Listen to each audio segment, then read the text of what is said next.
ओम शांति। आज का अव्यक्त महावाक्य 25 अगस्त 1971 से लिया गया है, जिसका शीर्षक है मुख्य 7 कमजोरियां और उनको मिटाने के लिए 7 दिन का कोर्स। एक सेकंड में वाणी से परे स्थिति में स्थित हो सकते हो। जैसे और कर्मेंद्रियों को जब चाहो जैसे चाहो वैसे हिला सकते हो, ऐसे ही बुद्धि की लगन को जहां चाहो जब चाहो वैसे और वहां स्थित कर सकते हो। ऐसे पावरफुल बने हो। यह विधि वृद्धि को पाती जा रही है। अगर विधि यथार्थ है तो विधि से सिद्धि अर्थात सफलता और श्रेष्ठता अवश्य ही दिन प्रतिदिन वृद्धि को पाते हुए अनुभव करेंगे। इस परिणाम से अपने पुरुषार्थ की यथार्थ स्थिति को परख सकते हो। यह सिद्धि विधि को परखने की मुख्य निशानी है। कोई भी बात को परखने के लिए निशानियां होती हैं, तो इस निशानी से अपने संपूर्ण बुद्धि की निशानी को परख सकते हो। आजकल जो पुरुषार्थियों का चल रहा है, उसमें मुख्य कमजोरियां कौन सी दिखाई देती हैं? एक तो स्मृति में समर्थी नहीं रही है। दूसरी, दृष्टि में दिव्यता व अलौकिकता यथाशक्ति नंबर वार आई हुई है। तीसरा, वृत्ति में विल पावर ना होने का कारण वृत्ति एक रस ना हो, चंचल होती है। चौथा, निराकारी अवस्था का अटेंशन कम होने के कारण मुख्य विकार देह अभिमान, काम और क्रोध, इन तीनों का वार समय प्रति समय होता रहता है। पांचवा, संगठन में रहते व संपर्क में आते वायुमंडल वाइब्रेशन अपना इंप्रेशन अर्थात प्रभाव डालता है। छठवा, अव्यक्त फरिश्तेपन की स्थिति कम होने के कारण अच्छी व बुरी बातों की फीलिंग आने से फेल हो जाते हैं।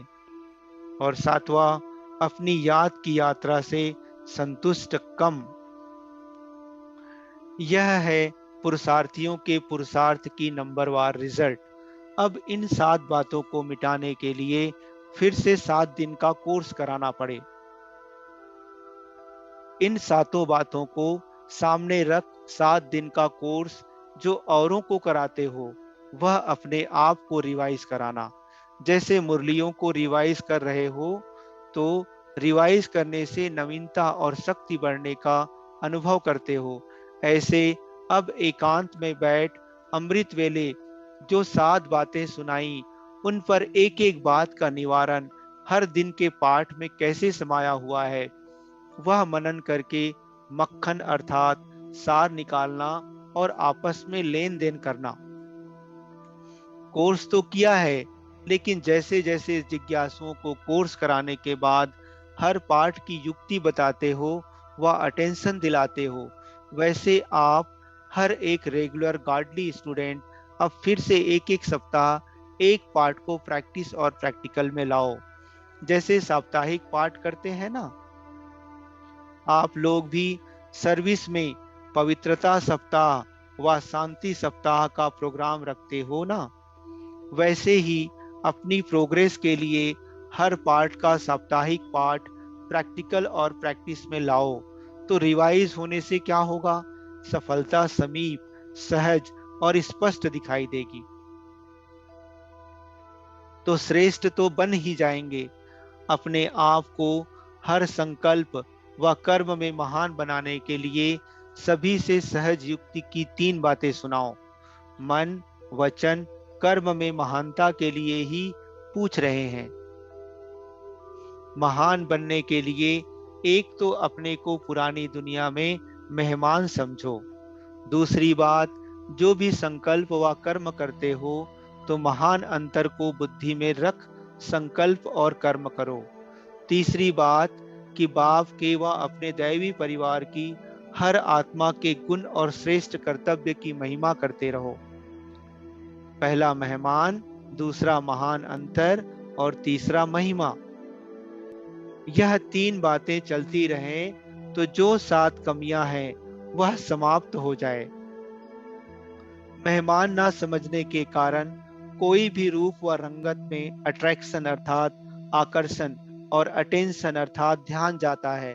महान अंतर को सामने रखने से कभी भी देह अहंकार व क्रोध का अंश व वंश नहीं रह सकता।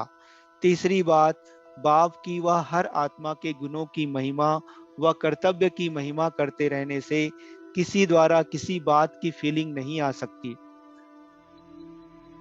और सदैव गुणों और कर्तव्यों की महिमा करने से याद की यात्रा असंतुष्टता भी निरंतर वह सहज याद में परिवर्तन हो जाएगी।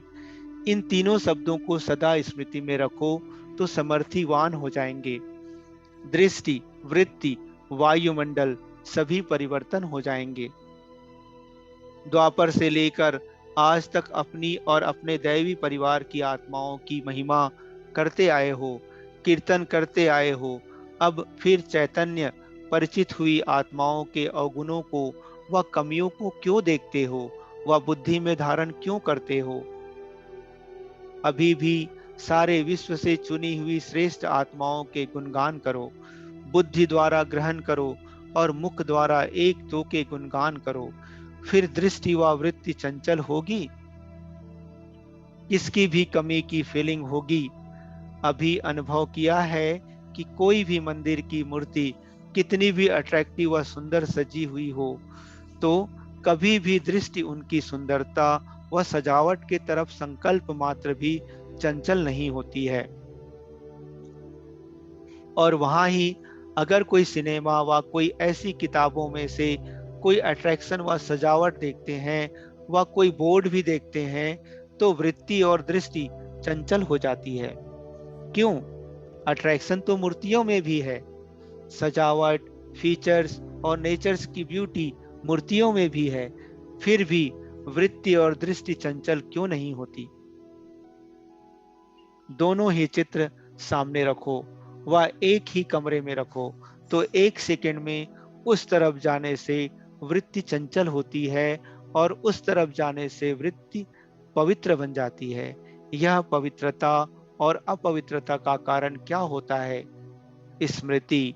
स्मृति है कि यह देवी है, तो यह स्मृति दृष्टि और वृत्ति को पवित्र बनाती है। और स्मृति है कि यह फीमेल है, तो वह स्मृति वृत्ति और दृष्टि अपवित्रता की तरफ खींचती है। वहां रूप को देखेंगे और वहां रूहानियत को देखेंगे, ऐसा पास्ट का अनुभव तो होगा ना। वर्तमान भी परसेंटेज में है, लेकिन इसको मिटाने के लिए कभी भी कहाँ भी देखते हो, किससे भी बोलते हो, तो स्मृति में क्या रखो? आत्मा समझना वह तो हुई फर्स्ट स्टेज, लेकिन कर्म में आते, संपर्क में आते, संबंध में आते यही स्मृति रखो कि यह सभी जड़ चित्रों की चैतन्य देवी व देवताओं के रूप हैं। तो देवी का रूप स्तुति स्मृति में आने से जैसे जड़ चित्रों में कभी संकल्प मात्र भी अपवित्रता व देह का अट्रैक्शन नहीं होता है, ऐसे ही चैतन्य रूप में भी यह स्मृति रखने से संकल्प में भी यह कंप्लेन नहीं रहेगी और कंप्लीट हो जाएंगे। समझा? यह है वर्तमान पुरुषार्थियों की कंप्लेन के ऊपर कंप्लीट बनने की युक्तियां। अच्छा, भट्टी वाले अपनी उन्नति कर रहे हैं, स्पीड भी तीव्र है, ऐसे नहीं कि समाप्ति के बाद नीचे उतरते स्पीड कम हो जाए, ऐसा ही पुरुषार्थ कर रहे हो ना? अच्छा, ओम शांति।